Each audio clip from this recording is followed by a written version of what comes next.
So in this video, we are going to write our first Swing application here. Okay, so I went ahead and created a project called names intro Swing, and I named it Swing Demo, the actual class. As you can see here, nothing new. So how do we start with our Swing? What are the first thing we need to do? Okay, so we have to understand now we are using this library, this big, huge library called Swing that has a lot of different classes and all that stuff, which means we have to import it. So the first thing we need to do here at the top where we have below package, let's go ahead and say import. We're gonna say javax.swing. One thing I don't think we've talked about is this little syntax there. So what does this really mean?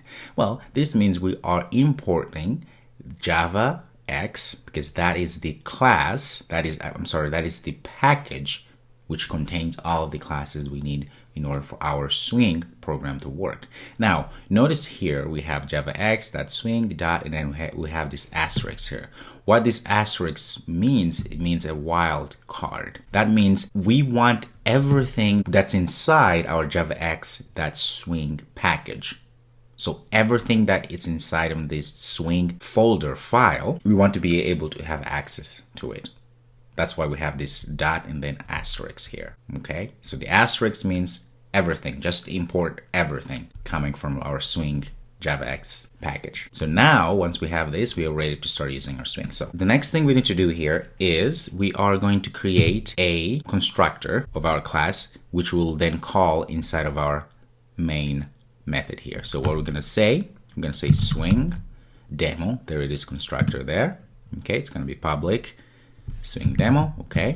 There's different ways you can do this, but this is the best way to do it. That way we don't have code everywhere. It's more organized. So inside here, we are going to go and create a new JFrame container, okay. JFrame is part of a container class, okay. So it's a smaller window that we can use to start putting things into it. So how do we do that? Well, likely we have in our Swing library here, we got everything. So we can say JFrame, there it is, right?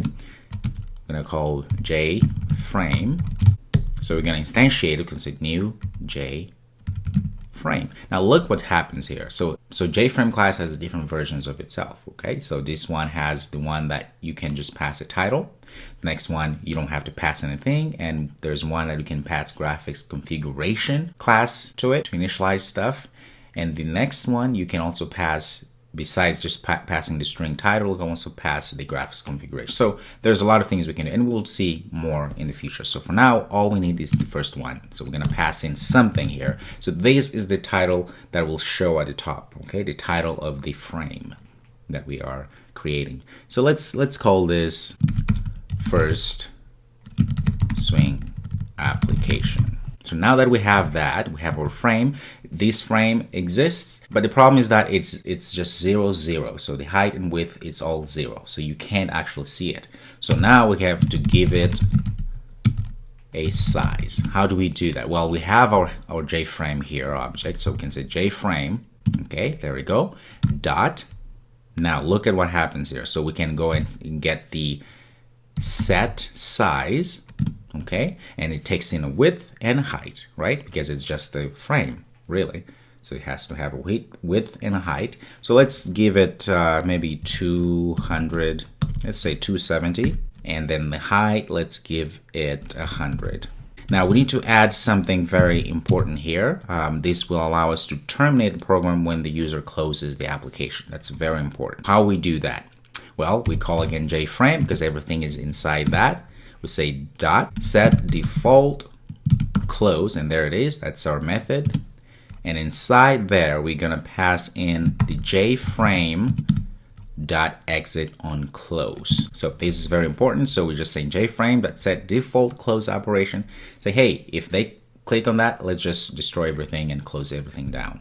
Now that we have our frame, we could save this and run, and nothing's gonna happen. Well, why isn't anything happening? Well, first of all, so we have our constructor, but remember we are still inside of our main entry point here. So we actually have to call this constructor here for things to actually work. So in Java programs, when we're running our programs, there are different threads. Think of a thread as a process happening in your computer. For instance, if you open up a word processor, right? The word processor, when you're typing things, the word processor, you could save, as you save things, there may be something else that's happening with the word processor. Maybe in the background, the word processor is also, in addition to saving your document, is also checking for errors and many other. Now you see there's two different processes there. Now it's very important in computing in general that we are able to write programs that can independently work as other processes are happening.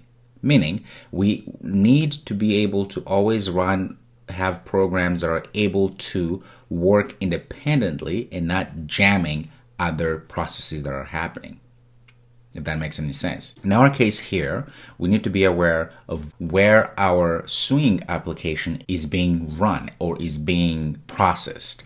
That way, we don't make it difficult for other things that may be happening in other programs to go through, to pass through, or to actually work. The way I'm going to show you here, the way I'm going to create the actual frame by calling our Swing demo constructor here, it's a safer way to where we're going to create a thread. Just think of it of another path outside of the main path. That way we can let this path, main path, free for other things to happen in our computer or in our program. Okay, so that's in a nutshell when I talk about threads here. So you will see this when I start typing here. This is where we're going to create the frame on the event dispatch thread, event dispatching thread. Okay, so how do we do that? Well, we're gonna call this class that comes with Swing. Okay, we're gonna call it Swing utility dot invoke later, and you can go ahead and read more about this. So essentially we are making sure that we don't have issues as we run this with other processes that may be happening. Okay, we want to be able to run this while other things are happening and nothing interferes. Pass in here a new runnable. When you go say enter, this is what you get. Now, this is another syntax here. This is what they call an anonymous class. Well, it's anonymous. Why? Because, well, as you can see, it doesn't have any name. So it's a very succinct and fast way to create a class that we want it to run right now instead of having to create it and instantiate it and then run it. So here we're just passing it as a new runnable, and inside of it we have actual a run method that comes with it, right? So this runnable, we haven't talked about it, so don't think too much about it.